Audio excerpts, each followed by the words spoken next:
Creative Mind and Success. By Ernest Holmes. More about the power of attraction. Always remember that spirit makes things out of itself. It manifests in the visible world by becoming the thing that it wills to become. In the world of the individual, the same process takes place. It is given to man to use creative power, but with the using of this power comes the necessity of using it as it is made to be used. If God makes things out of his thought, before they come into manifestation, then we must use the same method. You can attract only that which you first mentally become, and feel yourself to be in reality, without any doubting.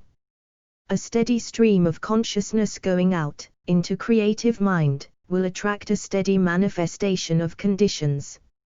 A fluctuating stream of consciousness will attract the corresponding manifestation, or condition in your life.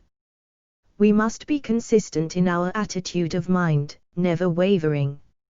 James says, "Ask in faith, nothing doubting, for he that doubteth is like a surge of the sea driven by the wind and tossed.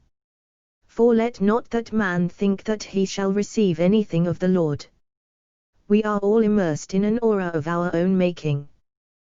This aura is the direct result of all that we have ever said, thought or done. It decides what is to take place in our life, it attracts what is like itself, and repels what is unlike itself. We are drawn toward those things that we mentally embody. Most of the inner processes of thought have been unconscious, but when we understand the law, all that we have to do is to embody consciously what we wish, and think of that only, and then we shall be drawn silently toward it. We have this law in our hands to do with as we will. We can draw what we want only, as we let go of the old order and take up the new, and this we must do to the exclusion of all else. This is no weak man's job, but an undertaking for a strong, self-reliant soul, and the end is worth the effort. The person who can keep his thoughts one-pointed, is the one who will obtain the best results. But this does not imply the necessity of strain, or anything of a strenuous nature. On the contrary, strain is just what we must avoid. When we know that there is but one power, we shall not struggle, we shall know, and in calmness we shall see only what we know must be, the truth.